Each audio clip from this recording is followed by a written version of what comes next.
A very good omen for us, no? Portents of the things to come, because this confirms our position, legal position a long time ago that the ICC no longer has jurisdiction. Wala na pong jurisdiction dito dapat sa ating bansa kasi nga po nag-withdraw na tayo as early as March 16 of 2018, natanggap ito March 17 of 2018, and pursuant to the Rome Statute, isang taon lang po yan, effective na yung, yung pag-withdraw natin. So effective March 17 of 2019, wala na pong jurisdiction ng ICC. Isang tanong nga natin dyan, ano ho ba ang binigay, ipaliwanag ho natin sa lingwaheng maiintindihan ng ating mga kababayan, ano ho ba itong pagginawang pag-atras ni Solgen dito sa Supreme Court po? Ano po yan?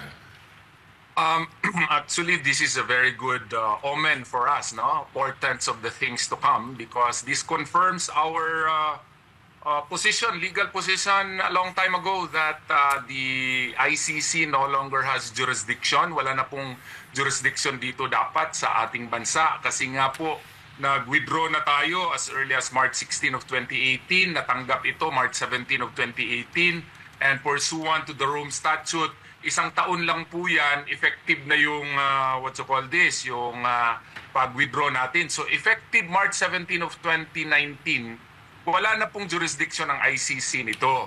No, yan po ang palagi nating sinasabi kasi ang ginawa kasi ng Office of the Prosecutor, naghingi lang sila ng special order from the Pre-Trial Chamber noong May 24 of 2021.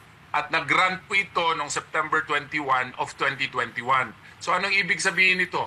More than 2 years po sila after wala na tayo sa ICC bago po sila nagkuha ng order ng pre-trial chamber. So ang ibig sabihin nito, wala na talagang jurisdiction yung ICC kasi kung basahin natin yung batas, no? Article 127 paragraph 2, ang isang exception lamang doon is if the matter is under consideration. Ang ating stand palagi at nagpanig sa atin ng Solicitor General, ganyan din ang kanilang stand na ang matter under consideration ay yung may judicial consideration na, yung inaksyonan na ng pre-trial chamber. Bakit po ito? Kasi kung basahin natin under Article 15, no? Maski sino kasi pwedeng makapadala ng sulat doon sa prosecutor, and the prosecutor unilaterally on its own, pwede siya mag-conduct ng preliminary examination.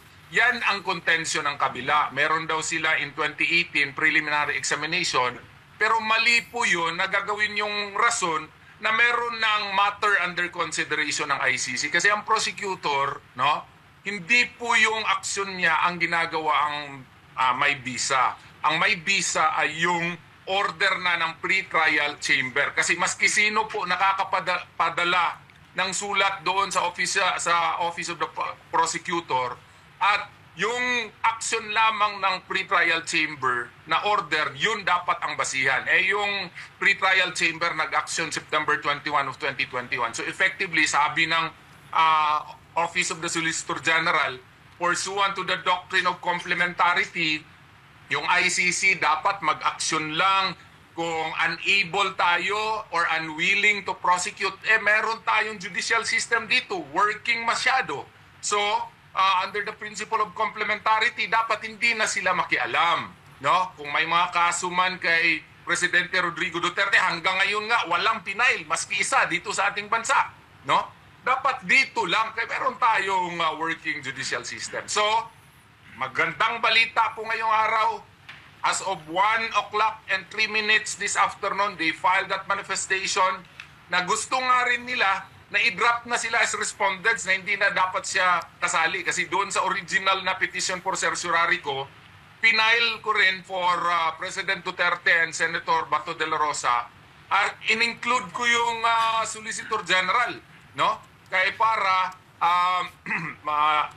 malaman talaga niya at he can make the proper supposedly manifestations before the ICC, no? And he can supposedly advise the government officials that ICC no longer has jurisdiction on the matter. And since ngayon, nag-file na talaga siya ng kanyang legal stand, wala nang abogado sila Torre except yung ngayon na nag-represent sa kanila yung DOJ. Yun po ang effect nun.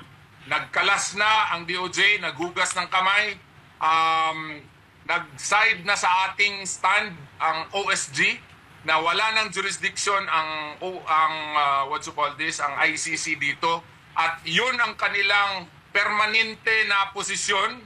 They have always been maintaining that position and they would like to stick to that position, and I commend the OSG for doing the same. Kaya lang, Yun lang po.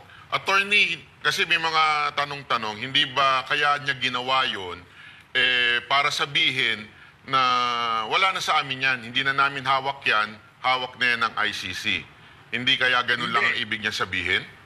Hindi po. Hindi po. Ang ibig sabihin po nun, klaro naman dun sa kanyang manifestation, that they are sticking to their legal position, that the ICC no longer has jurisdiction over the Philippine situation.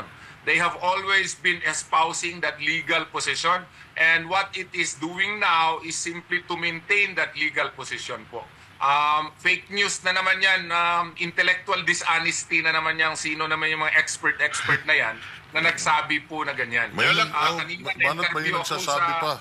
May nagsasabi naman na baka delaying tactic lang nila ito, attorney, kasi syempre wala considered na walang magtatanggol sa kanila or wala silang abogado para sa inyong sa inyong ikinaso. So pwedeng pagpatatagalin nila para maghahanap muna kami ng pwedeng magtanggol sa amin.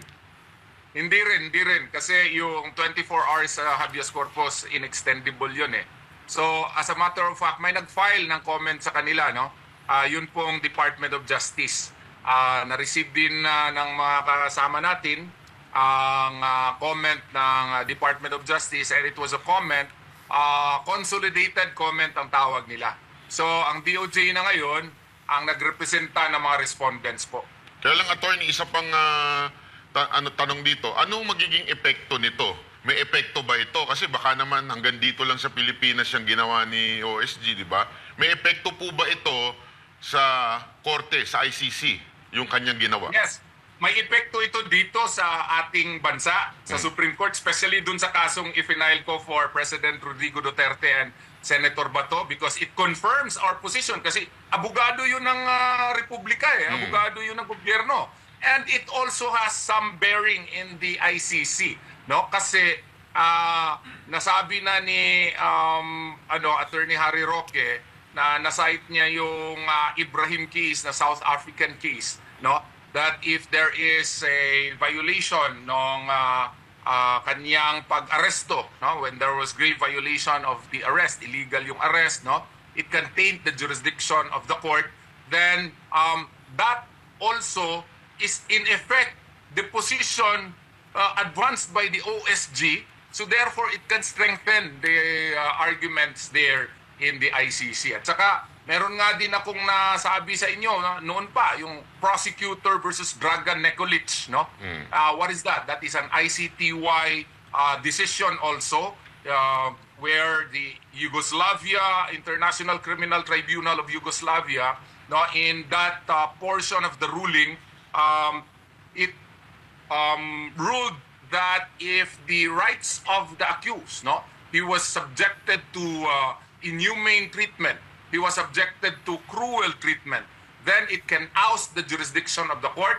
And here, since we have always been maintaining the legal position that the ICC no longer has jurisdiction over the Philippine situation, then the Philippine government should not have cooperated anymore. But despite that fact, it cooperated with the, with the ICC. And if we only learned ngayon, wala palang red notice eh. Parang notification, parang sulat lang pala ang natanggap nila. And our respondents were more than excited than the Interpol and the ICC to have former President Rodrigo Duterte transported to The Hague. So, attorney, just in case lamang po, sabihin po ng Supreme Court na meron talagang problema sa pag-aresto